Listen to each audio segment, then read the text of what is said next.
할렐루야. 오늘도 말씀으로 하루를 마무리하는 시간, 바이블톡 시간에 함께 하신 여러분들을 환영하고 축복합니다. 오늘은 시편 139편 1절의 말씀을 함께 보시면서 묵상의 말씀을 나누실 텐데요. 여호와여, 주께서 나를 살펴보셨으므로 나를 아시나이다.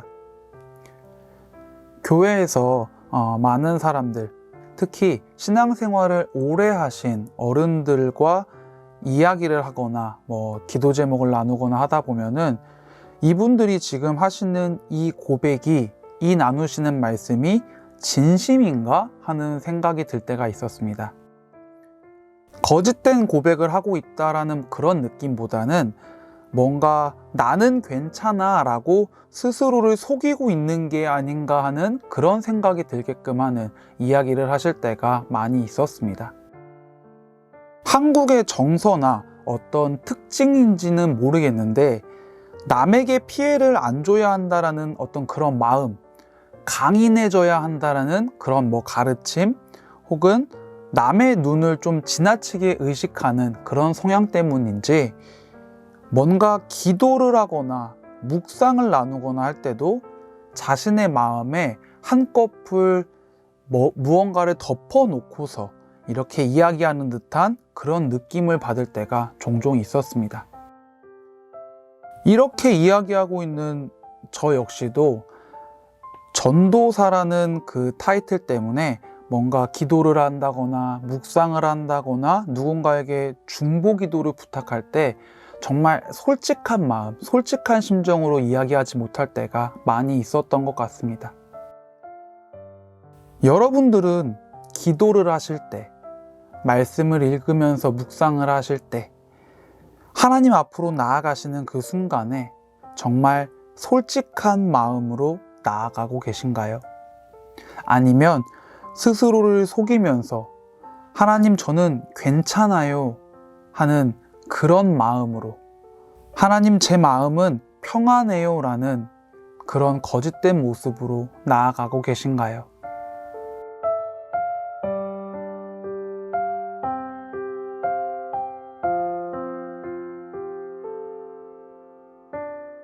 학생들 같은 경우에는 자신의 문제나 어려움에 대해서 상당 부분 제대로 인지하고 또 그대로 고백하는 경우가 그렇지 못한 경우보다는 많이 있었던 것 같습니다.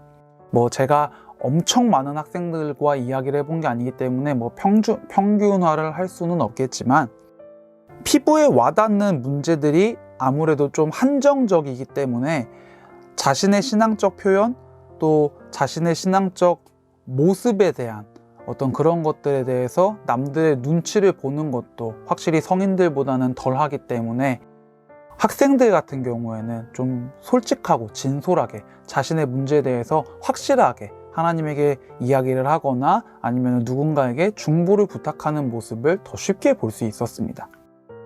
하지만 반대로 자신의 문제에 대해서 제대로 파악하고 있지 못하기 때문에 나는 괜찮다, 나는 평안하다라고 생각하는 친구들도 적잖이 있습니다. 특별히 문제랄 것이 없는 어떤 잔잔한 삶을 살아온 친구들이나 아니면 자신의 감정을 솔직하게 표현하지 못하면서 자라온 그런 친구들이 대부분 이런 모습을 보여줬었는데, 성인이 되고 나면은 사실 이런 문제가 더 커집니다.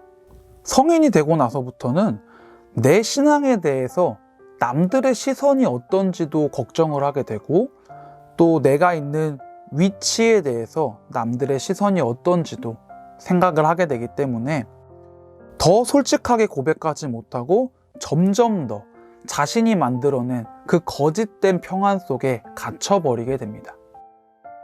과연 그렇게 해서 스스로 거짓된 평안에 휩싸여서 하고 있는 그 고백이, 그 기도가 하나님에게 무슨 소용일까요? 그 기도를 들으셨을 때 하나님은 과연 무슨 생각을 하실까요? 사역자라는 명찰을 달고 있기 때문에 남들 앞에서 괜찮은 척 기도하고 신앙생활을 하다 보면 이따금씩 점점 더 나 스스로가 내가 괜찮은 것 같고 하나님 앞에서도 나 괜찮아요 라고 고백하게 되는 때가 있습니다. 저 역시도 그랬고, 저 같은 경우는 그런 문제들이 군대에서 한꺼번에 폭발해 버렸습니다. 돌이켜 생각해 보면 스스로 만든 거짓된 평안으로 가둬놨던 그 문제들이 한꺼번에 터진 게 군대에서였기 때문에 오히려 다행이다라는 생각이 들 정도로 한꺼번에 터져버린 그 문제들은 제 마음에 또 제 신앙에 큰 타격을 줬었습니다. 우리가 스스로를 속이고 하나님께로 나아갈 때 하나님께서는 그 마음의 중심을 내가 정말 솔직하게 어떤 상태인지를 당연히 하나님은 알고 계십니다.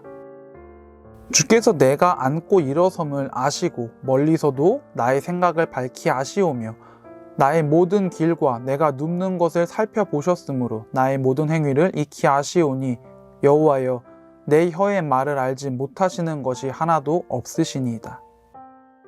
본문의 2, 3, 4절의 말씀인데 다윗의 이 고백처럼 나의 행동 하나하나를 전부 확인하고 알고 계시는 하나님이 내가 거짓말로 고백하는 그거를 모를 리가 없습니다. 그런데 우리는 이미 다 알고 계시는 하나님에게 거짓말을 합니다. 하나님 저 괜찮아요. 하나님 저 평안해요. 그때 하나님께서 거짓된 그 평안을 전부 깨버리실지 아니면은 솔직하게 이야기할 때까지 기다려 주실지 아니면은 거짓말인 걸 다 알면서도 그저 우리를 품고 토닥여 주실지는 알 수 없지만 우리의 그 거짓된 평안을 하나님께서는 전부 다 꿰뚫어 보고 계시다라는 그 사실을 저와 여러분들이 반드시 기억했으면 좋겠습니다.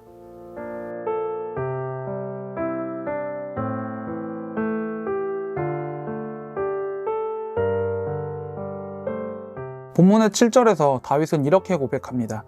내가 주의 영을 떠나 어디로 가며 주의 앞에서 어디로 피하리이까. 우리가 늘상 하는 고백이죠. 우리가 스스로의 평안을, 스스로의 편안함을 만들어서 그 안에 숨는다 한들, 하나님으로부터 등 돌렸다라고 믿는다 한들 그저 눈 가리기일 뿐이고 언젠가는 그 거짓된 평안이 거쳐질 것이라는 사실을 우리는 사실 모두가 다 알고 있습니다. 그 거짓된 평안 속에서 내가 전혀 괜찮지 않다라는 것을 우리는 이미 알고 있습니다. 여러분 스스로 덮어버린 그 평안을 주님 앞에서 전부 걷어버리고 솔직한 모습으로, 솔직한 마음으로 하나님에게 나아가실 그 용기가 지금 여러분들의 마음에는 있으신가요? 그 간절한 바람이 여러분들 마음엔 있으신가요? 아직 그 용기가 준비되지 않으셨다면 야곱의 기도를 한번 참고해 보시는 건 어떨까요? 내가 주께 간구하오니 내 형의 손에서 에서의 손에서 나를 건져내시옵소서. 내가 그를 두려워함은 그가 와서 나와 내 처자들을 칠까 겁이 나기 때문이니이다. 정말로 솔직하고 직설적인 표현이죠. 하나님, 형이 나에게 오고 있지만 나는 주님을 믿기 때문에 난 당신과 함께 한다라고 믿기 때문에 전혀 두렵지 않습니다. 그런 고백이 아니라 하나님, 형이 와서 제 처자식들 다 죽일까봐 저 너무 겁이 나요. 오늘 이 저녁의 시간 하나님 앞에 여러분들의 솔직한 마음을 토로하실 수 있기를 간절히 바랍니다. 눈물이 나시면 흘리시고요. 정말 괴롭고 화가 나시면은 원망도 해보시고요. 평온해지는 그 마음이 생기신다면 하나님 앞에 진심으로 감사도 해보시길 바랍니다. 여러분들의 솔직한 심정으로 하나님께로 나아갈 수 있는 이 밤, 그 은혜의 시간을 충만히 누리실 수 있기를 주님의 이름으로 간절히 소망합니다.